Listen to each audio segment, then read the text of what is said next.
Unless you've been living under a rock or not listening to Better With Running podcast, you will know our next guest, and hopefully you've been following along this epic journey. So Erchana Murray Bartlett began her journey on August 20, 2022 in Cape York, and is bound for Port Melbourne, targeting around mid-Jan.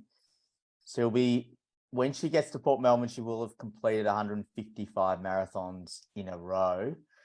Right now, she's going to tell us where she is, so we're not actually sure. But welcome back to the show, our very own Guinness World Record holder for the most consecutive marathons by a female. Erchana, welcome to the show.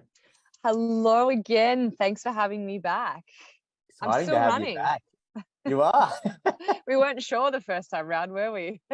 Oh, it's been just a roller coaster, and that's just been us watching on Strava and watching on your updates on social. So it's been and now you're in. Where are you actually? Yeah. So I'm sure the scenery is giving it away in the background. It's this is sunny Holbrook. So I am. Where is that?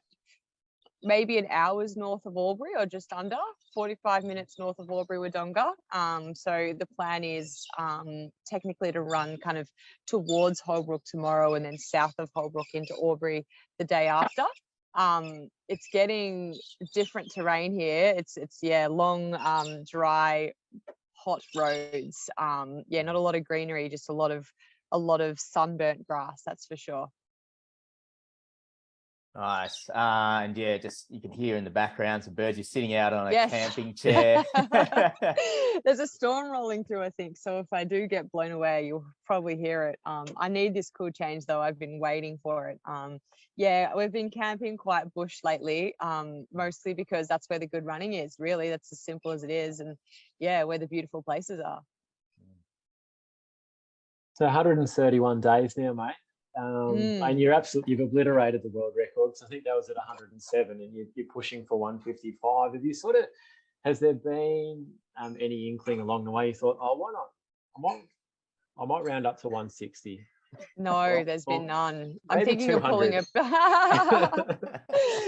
actually right before Christmas was the opposite. I was cursing myself for thinking that, why'd I say that number? I could have said 120.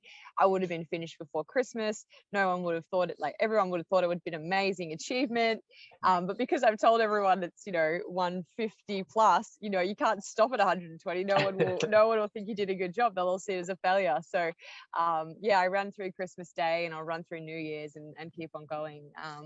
But no, the body's feeling surprisingly good in terms of injuries. No injuries or things that are physically holding me back. It's just now the actual fatigue is something I've never experienced before. So just the sore feet day in and day out, just even walking around now, my feet are very sensitive. They don't want to be on the ground. Where I was okay for the first kind of up until about 107 to do things in the afternoons, I'm now just trying to sleep as much as I can. I've had to tone back everything and just try and get through it. It's next level at this point. Just trying to get through the runs is my only priority at the moment. So has your morning routine changed in terms of how you get yourself up and going for the runs? Like, are you doing anything different than when you say you did your previous 100 on?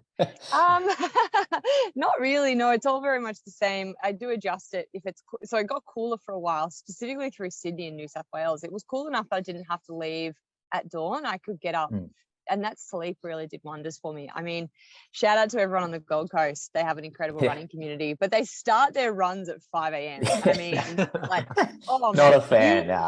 You wouldn't get a Melburnian to that run ever. No. And we'll never get Chriso there. No, 5 o'clock I'm partial to. We just don't do before. Whereas Zac is, mate. I'm an Arvo runner. Yeah. It was absolutely destroying me because I was so torn, because I'm trying to make this community event where I run with as many people as possible, but I thought, oh man, but can we just start at 6? It's 6. But out here it's a bit different. It's quite hot now, so going back to super early, just to try and beat the heat and just jump in a pool as early as I can at the moment. Anything I can do to get through at this point. Because even if you're starting at 6, you're running at into 10 o'clock. Easily 10 or 10:30 even. Today was 10:30, and it's spicy by that point. Yeah. And what are you doing in terms of hydration? Has that changed throughout the journey? Is it getting a bit warmer? Yeah, it has. I mean, I'm drinking more coconut water than ever before. I find it's really helpful. Yeah. It's just like a natural hydration. Yeah.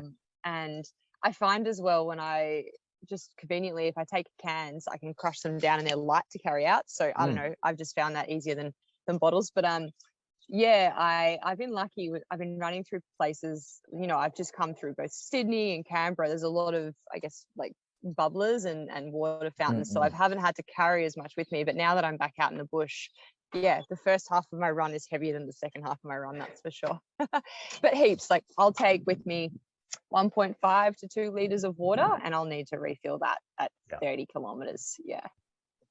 Tell us about going through the cities, because I know we chatted and you were in Queensland and you were going through rainforests and you were doing, you know, a lot of picturesque running, and then I guess you hit highways and then into metropole, like right into the depths of the cities. How has that been for you?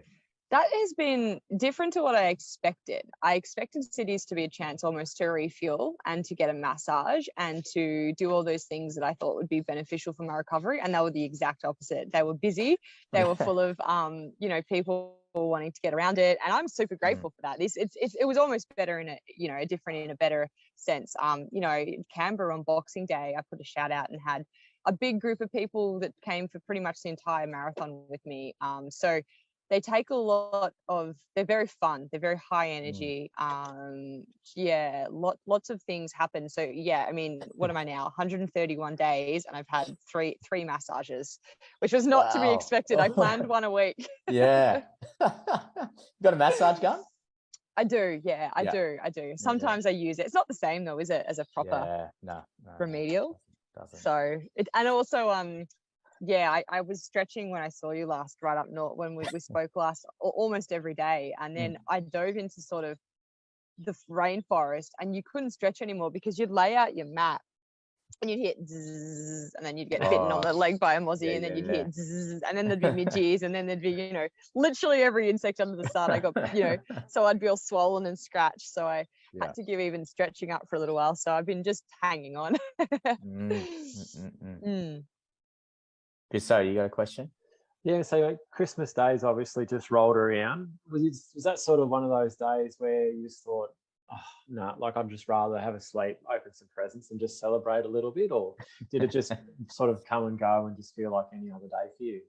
It did. It just came and went. I mean, I was really nervous leading into Christmas. I was a bit worried that, you know, being away from friends and family would be quite hard. We did make it a lot of fun. I went out and dressed up in a Santa suit, and that definitely got everyone else that was out and about all fired up, which I think because of that made it fun. I tried to keep it as festive as possible. And ended up the whole Mara in the Santa suit. Oh, I did a fair bit of it. It was a summer Christmas suit. It had like short sleeves. And, yeah. I took the beard off, I'll be honest. I did take the beard off. Wow. No, yeah, probably I'd say 30 Ks. But yeah, I tried to keep it as festive as possible. I mean, for me, I didn't want to take a break. I didn't need to, other than it was a holiday. So no, I mean, yeah, it's all good. But I think New Year's will be an easy one. And then it's all eyes on the finish line at this point, which will be, I think, January 16th at this point and it's not before Melbourne anymore. I've changed it. It's going to be the Pillars of Wisdom at the Botanic Park. Huge. Yeah. Iconic running spot in Melbourne, the Tan. So totally. And it means I can do a lap of the Tan. How good's Anderson Street going to feel off the back of 155 marathons? Yeah. And everyone's, I'm going to want to walk it. And everyone's going to be like, but you're the running girl. Come on, legs up. Oh, Chase a segment. Go have a crack at a segment around there while you're there. No. I know the times around there. I'm not taking any of those segments. Hey, we have a segment on here which one of our regular guests, Kiwi Steve, he's known as, is the expert in sports psychology, and the other week he was talking about self-talk and how you manage that in a race and training, and we took a lot away from it, myself and Chriso and a lot of the listeners. And I guess for you, who's doing so many marathons day in, day out, how dark mentally has it got in some of these runs, and how much have you used of self-talk, and what are some of the things that you've learned along the way? Yeah, it's really interesting. I find it comes and goes. I find, speaking of group runs, I get a little bit more nervous approaching them because I don't feel like I can control the pace as much. And, you can kind of get caught up in a crowd, as I do. And, I can run a lot faster than I do run out here. Yep. And sometimes I'm nervous that when I get caught up in a crowd, I'll go a little bit too quick and accidentally, cook myself for the next day and the next day. But having a crowd around you mentally is a lot easier. So I find those runs go the fastest, infinitely faster than when I'm out on my own. And it's really interesting to watch when everyone fades away, how quickly it gets hard and dark. Yeah. It's the runs like tomorrow out in, the middle of, on a back road outside Holbrook, 15, 20 Ks where, and it's hot and windy. And that's when I've definitely challenged myself. To be honest, I think it is getting a little bit easier. I think I'm learning now. I've gone through almost every dark thought that I now know that there is an end to them, But when they were quite dark, I'd have little tricks up my sleeve. I would call a friend, or I would break the goal down into smaller goals, or give myself a reward in 5 kilometers. I'll have a Cliff Bar, or in 5 kilometers I'll allow myself to read some messages on Instagram or social media, just to interact and feel like I'm not out here on my own for so long. But I think everyone's got their own way of dealing with it. I mean, what I'm out here doing is slightly different to that, last 10 Ks of a race marathon where your body is hurting all over, but like you just got to give it all. Like I can sometimes, I have to be careful of giving it all every day, because I always have to think of the next day and the next day. So it's been a very big shift for me mentally, because I'm used to running faster. And so when my splits slow down, it's almost this mental kind of, you're running poorly or you're not running well. So the whole reframe has had to shift over here. So I almost feel like I would sit in almost like an ultra runner marathon like basket now than I would the road running. And then, it's good to have seen both insights to how people deal with distance, I think. And it's almost like, if you're at 130, it's like, are you at 32K of a marathon now, knowing that you're getting closer to the end, but you still can't throw it all out there now, because you still got to get through to that. Because imagine when you get towards Melbourne, it's like, I'm getting so close. It's going to be, it's just going to get harder and harder. I'm wondering if I just try and do the last one as fast as I can and just see what happens. Like try and drop a sub 3 hour. Just really hit the wall. It won't make the after party very fun. But I am excited to start running fast again. I have entered some road marathons in 2023 to give myself that goal to go fast. Not many, not 100 of them, just 1 or 2. Cool. Oh dear. But it's been incredible. I'd love to see you both in Melbourne. Come for a jog, that's for sure. It's lock me in for sure, Tan. I can definitely look. I'm not going to complain if you say it's a morning run. I'll get there and I'll do a morning run. It's not. So I landed on a Monday. And so everyone's going to be at work. So I mean, I'm hoping that the weather is not too hot, because I'm going to start at 1:30 and finish at 6. So I'm aiming 4.5 hours, just because I'm expecting to be slowed down and stopped. But so finishing at 6. So it will be the after work. That's our usual Monday run. 5 o'clock we usually start the corner, so we'll just tack on. Come do a segment with me. So once January 16 rolls around, 155 in the books, done, world records. There's and look, I'm sure there's going to be a lot of sort of media and attention and all that sort of thing. Once that dies down, are you going to take some time for yourself and just recover both physically and mentally for a while? I'm in 2 votes here, and I can't decide which one I want to do. There's a small part of me that, yes, in the short term, absolutely, I'm going to take some much needed recovery and sleep, and just maybe go on a little bit of a holiday that's not in a camper trailer, in a hotel with a shower. And then I don't know if I should do. A small part of me thinks, oh man, you should go and do a backyard ultra, or like a mountain race, or UTA, or something that would just really, really kind of see if I've actually gone and like got this engine, or do I want to enter Gold Coast Marathon and absolutely smash myself? Like, I don't know which camp I'm going to sit in. It will be one of the two. And I think what I'll do, no, I'm running so slow for 100 now. Yeah, that's the exact opposite of me. But no, I'm not sure, and I think I'll do a few speed sessions, see how my body goes, and then go from there and make a call. A nice track 800. Oh, sounds. I'll take another Mara. Yeah. Oh, now I saw your video today on Instagram, and normally I wouldn't give social media trolls a time of day because, to be honest, they're not worth it. But it pisses me off that there's still, like, we're talking about the minority of people out here, but you've, amongst all the great things that you're doing, you know, you raise money for endangered animals, and, you know, a shitload of money too, I might just add. And here you are, you're a world record holder, and physically most people can't even comprehend it, but yet there's been the occasional negative comment that's popped up, and you made a video about it today, mate. What's some of the stuff that you just look at and just roll your eyes at, and just, you know, I guess makes you think that there's really just some pretty sad, ordinary people still out there? It's so funny because I wasn't going to like even give it the time of day as well. I thought, but at the same time, I mean, why not just be like, yeah, you know, this is part of anyone that shares anything publicly, and even having a podcast, you know, I'm sure you're getting 99% great comments, but the occasional one that just is so unnecessary. Like, we're all just out here trying to be better people, and we're trying to better ourselves, better, you know, do something for a bigger cause, and just don't be shit, you know. Don't be a dickhead. And it's so funny because that's just like a small portion of it, and you have to laugh it off, because at the end of the day, these people probably, you know, the most of them come from a couple of videos that have gone almost not viral, because I wouldn't say it's going viral, but have got a lot more, I guess, views from people that aren't following, and they just look at it on a one-off basis, put a very negative comment, and then don't follow the actual story, so have no context of why it's happening. And I'm just like, it just blows my mind. And it doesn't, it obviously happens to everyone, but I just think if we kind of do what we can to shed light on it and go, that's not okay, you know, don't bring people down, anyone down for whatever they want to do. Just don't be a dickhead. Yeah, good message.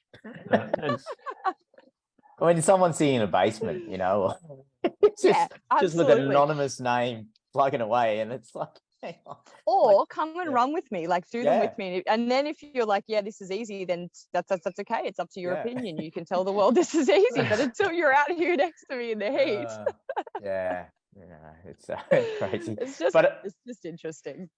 But on the more positive side, you mentioned earlier you linked up with a bunch of crews. How's that looked for you? In Sydney, was the run crew guys, I think, hooked up with you for a bit? Would have been for Benny Saint's a legend. He goes, yeah, I'll come run with you. We'll get a crew together. And then messaged me the night before. He's like, look, I'm having a baby, so I might not make it. I was like, that old that's chestnut. a terrible excuse. It is true, because I've seen the photos. So. Yeah, no, I know.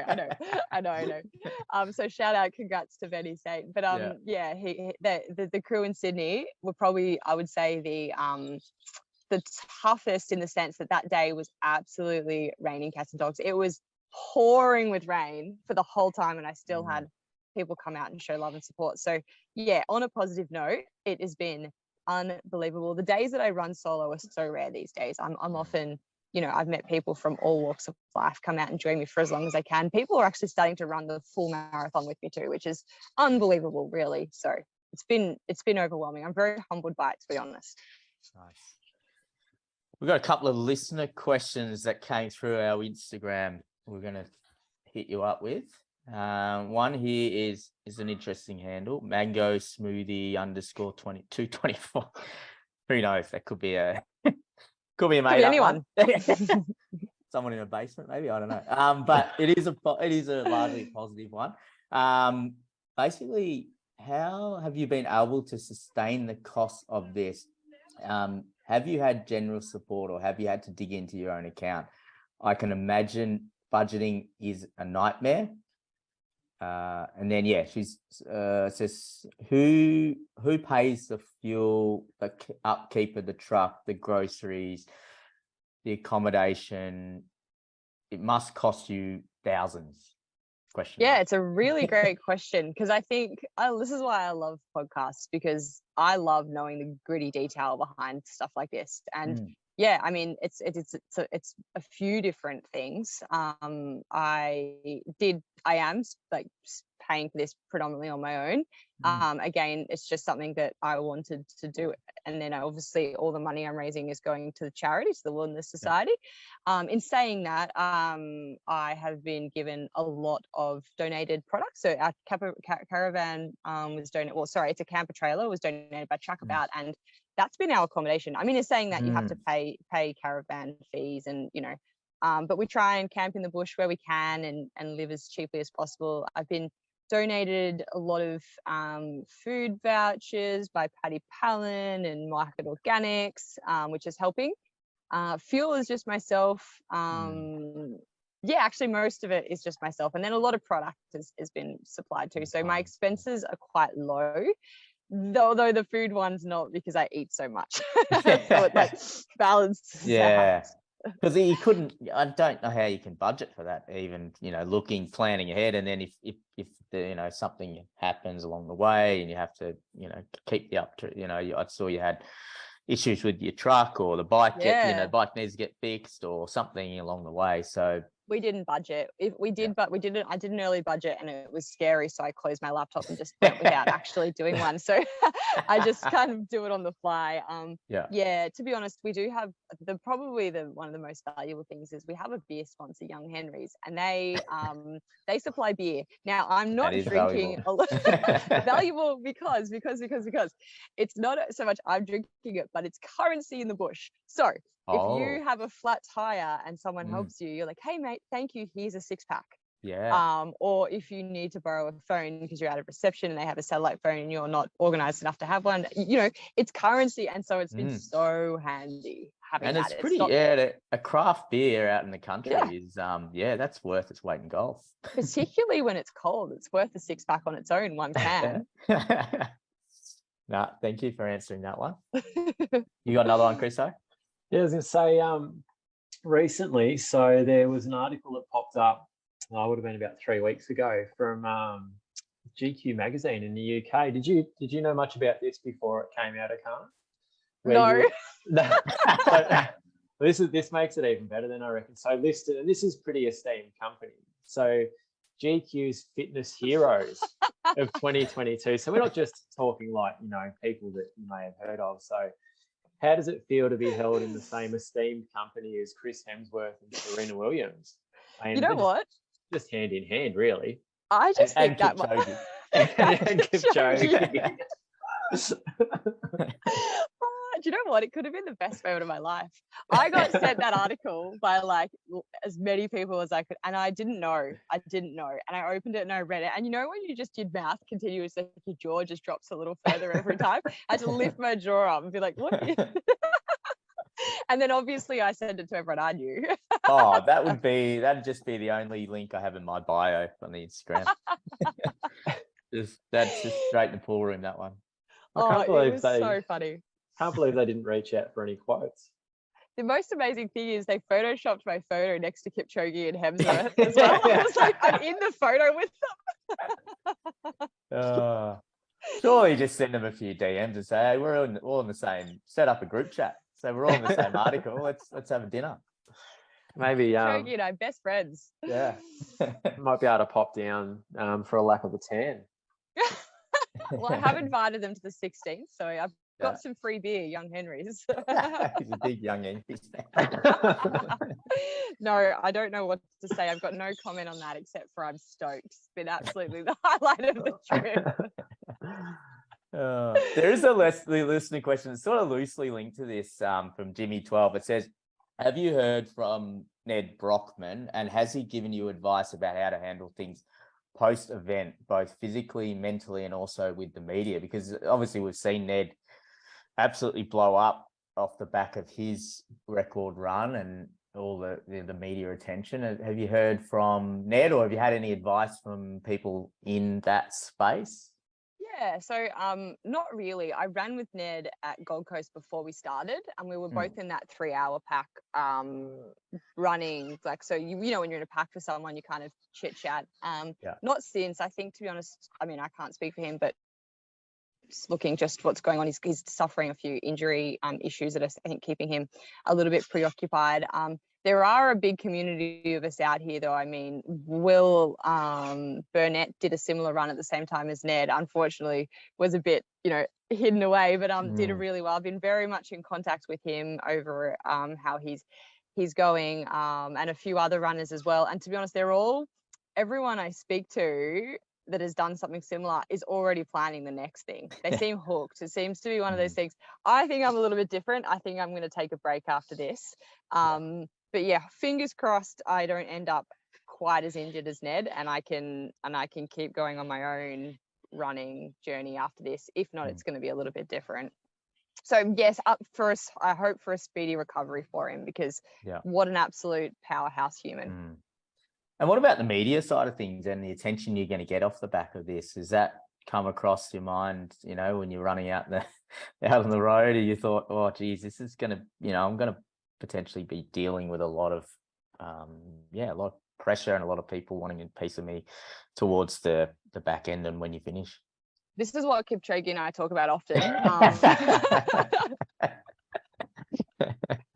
When he's not dealing with his. No, I think it'll be one of those things where, I mean, I hope that there's a little bit off the back of it, because the reason I want it to be as big as possible is for my cause and to raise enough money for the Wilderness Society. But I don't think it's like any news, right? It'll be around for a little bit and then it will blow away. So I'm actually just trying to, I guess, get the story out there as much as I can, to raise as much money, because you only have pretty much, once it's over, you've got this small window of time, and then I'm not going to have it open forever. So pretty much everything I can do for them, I will do, and then go from there. But to be honest, I don't know. I'm, me, I'm from Melbourne. I'm from Collingwood Athletics Club. I'm like, I'm just working it out as I go. We'll see. Yeah. Well, there's no playbook out there for someone who does 150 marathons. Yeah, that's probably the question I should ask Ned. I'll reach out and ask you to see how he went. So yeah. Good questions by the listeners. These are crackers. Yeah. Couple more just from us, I think, left, and then we'll let you get some shut eye. Sounds good. Mate, AV cross country season. Can we pencil that in for you? Make a few special guest appearances in the black and white top. I think so. I was actually talking about, when year was it? 2019, when Collingwood won the premiership. Literally telling that story today. Amy Robinson comes around the bend. Like, I was telling it with such, I was at the finish line, the best moment, one of the second best behind the GC, mate. What is it? QC magazine. I think it's G2, but anyway. Anyway, sorry. I should know this. It's the biggest thing that's ever happened to me. No, I think I'll definitely be there. Unless something drags me overseas or away, I have it, relatively locked in. I miss it, because I've missed 2020 for COVID, 2021 for COVID, and 2022 for this. So I'm raring to go. Got to get that speed in the legs, but I'll be there. And I probably am going to try and get to the cross country champs, world cross country champs. I don't know if I'll do any, Bathurst. I don't know if I'll compete or just come and get around it, but I can't wait. You'll run up there, won't you? Oh, maybe I'll do the golden ticket. No, I mean from Melbourne to Bathurst. Why not? Just a 3-week holiday, mate, just to get up there. Yeah, it wouldn't take too long. It's not that far away from where I am now. Not in the scheme of things. Scheme. just start heading north. touch the tan and run back. Here's a serious one for you, Erchana. It's what makes you so tough, and are you scared of anything? Oh, I'm scared of everything. Yeah, I'm scared of lots of things. It's really funny. I'm running out here for wildlife, and I wasn't scared of wildlife before I started this, and now I'm terrified of all of it. So snakes on the road, which I was never scared of. maybe because I've firstly been immersed in it unlike any other time. So I realized the dangers of being just out on your own. You feel very small and vulnerable when it's just you and no reception and no help and no water. And I've learned that I'm a very small, which I think I already knew, but it's really a very small thing in a very big universe. Yeah, so I'm definitely scared of that. And I'm scared of, now that I've tried to, like, now that I've for the first time ever done something that feels bigger than me, I realize there's so much more that you can do, and I'm now scared that I'm going to run out of time to do everything I want to do, which is very big and I know very deep. But yeah, but I've definitely don't know what makes me tough, and I think in some areas I'm very not tough. One thing I had to learn out here was to set boundaries, because yeah, I think in some senses I got a little bit taken advantage of in areas of this run, and how I, you know, brands and people, and I think that I definitely had to learn to set boundaries out here, which is probably something I'll take on for the rest of my life and be a lot stronger for. I think I'm tough in running, and there's a lot of other areas I can learn to be tougher in. So just on that, was that people requesting you to do things that probably wasn't aligning with your values, or? Yeah, I guess just asking me to do things that didn't align with my values, or almost in a sense asking me to do things that did align with my values but took my focus away from why I was out here running. And you know, I'm only one person, so you know, I can't also campaign for, say, climate change, which is I'm sort of am, but you know what I mean, or like this and this and this, and it was too much. I was almost getting pulled in so many different directions, and I felt really torn because I did want to say yes to all of these things because they're all great causes. But yeah, I think, and I also had to be really careful of protecting my own image. I didn't want to be seen, because I'm I really want to just be transparent with who I am and what I'm out here doing. So I had to learn to say no to a lot of things. Because we know you're energetic and you bubbly, and you've said yes to every request we've had to get you on, like, straight away. Yep, I'll do it. And I know you've been on a lot of podcasts, a lot of media, and it has been, you know, obviously the goal there is to raise awareness, to get the funds going into the Wilderness Society. But yeah, there's a limit to that as well, and there's only so much bandwidth you've got. So absolutely, and I've definitely said no to probably more than I've said yes to, and that was hard at the start too, because I kept thinking every time I would say no to something, I would feel like I was letting down the cause. And so I've had to learn, what's going to be beneficial for the cause, or if, you know, for you two, it's easy. I love you both, so it was always going to be a yes. But yeah, it's definitely something I've had to learn, which I think is good. I think learning to set boundaries is a good life lesson, learning focus and all of that stuff. But it's been really interesting that sometimes the run is the easiest part of the day. You know, it's what I know the most. It's what I'm comfortable with. It's what excites me, and then everything else is just such a different whirlwind every day. I guess you're coming back and it's like, whoa, what's going to happen for the rest of the day, and what I have to do and deal with. Yeah, what's going to break on the trailer? What's going to have to be fixed? Speaking of boundaries, mate, I heard a little whisper you've had some Strava stalkers as well. What's going on there? Yes. So I had to come off Strava. I mean, I shouldn't be laughing about it, but it's only on Christmas Day, just because I am in a small camper that doesn't have any security. It's just one zip to open. You know, it's not a house. And unfortunately, Strava, you can forget. I know it hides 200 meters, but when you're on a road that's very obviously there's only one campground. So yeah, I just had a few ongoing issues there that have been following me along. So temporarily off Strava, but I am still going to share versions of my run on Instagram, just where you can't zoom in or you can't go into the actual map. But I will come back when it's all said and done, because I want to share the analytics. Like I'm interested. Gonna ask you, where we're at. How many Ks are you at for the year? I'm at, for the year, I'm over 8,000, almost 9,000. But for the run, hang on, quick, I can't do it on the top of my head. Jeez. For the run, I am 131 times 42.2, 5,528. It's disgusting. Wow. Yeah, it's just very hard to even fathom. It really is. It hurts to say.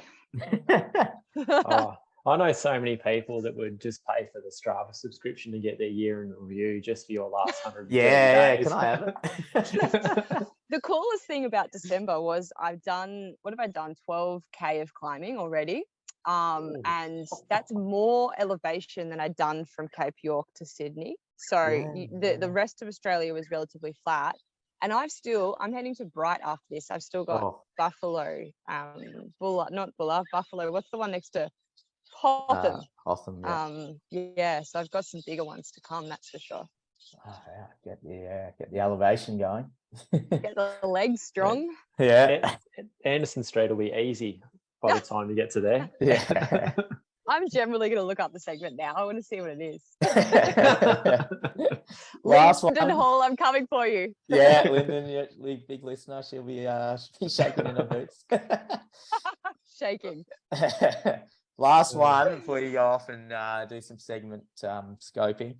Top 3 things you're looking forward to when you're back in Melbourne and in the one place for the you can actually you've had a bit of time to think about this.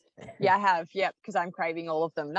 Actually, one is going to the gym. I feel really weak and out of balance and like not in sync and my core. So yeah, I know that's weird because exercise after doing exercise, but yeah, having a break from running and getting to the gym is what I'm craving. Eating food that's not cooked on a small stovetop pan. So anything that's oven baked, I'm definitely craving. Oh yeah. And probably not having to cross an unknown amount of time and distance in the middle of the night if I need to go to the bathroom. Just having a bathroom in my vicinity and just with a flashlight, like what's out there. Yeah. Oh yeah. That sounds like those 3 would be definitely high on the list. Yeah. Oh yeah, and maybe having maybe having a beverage will be nice. I've got this beer sponsor and not a tolerance for beer. So. Yeah. How about just having the day off? Like just having a run and then going, oh, I'd actually have a rest day the next day. Yeah, absolutely. Yeah. Didn't even think of that. I mean, I take it when I've run 80 Ks a week and I'm like, oh, I reckon I deserve a rest. I'm definitely taking a rest. That next day will be a nothing day. I'm just going to, I don't know. It probably won't be. I always say this, but I can't wait till I get that one rest day. Yeah. Yeah. Love it. You've been fantastic jumping on and giving us some of your time. Do you want to just give us the links or where people can follow who may have just tuned in and haven't actually jumped on board? Absolutely. So if you are interested in following along on socials, it's Tip to Toe 2022. So that's Facebook and Instagram. I'm not quite doing TikTok. But yeah, there's also the website is Tip to Toe 2022 as well. And I am raising money for endangered wildlife. So yeah, there's a link to donate to the GoFundMe page. We're almost at our goal, which is so exciting. Fantastic. But hopefully we blow it out of the park like the Guinness World Record. Yeah, for sure. As we get to Melbournians have got money, they'll start putting their hands out. I hear the cost of living skyrocketing. But yeah, if you can. Awesome. Take care. And I think, the next time I reckon we'll be out for a run, and I'll definitely be there. And awesome. Yeah, it'll be cool to see you charging up Anderson Street Hill. Awesome. Yeah, we're going to have some fun photographers and people with cameras there. So it's going to be a bit of a vibe. So come down and have a beer. It'll be epic. That's it. As seen in GQ UK magazine. Come and stand next to Kipchoge. Awesome. All right, Erchana, take care. See ya. Thanks, mate.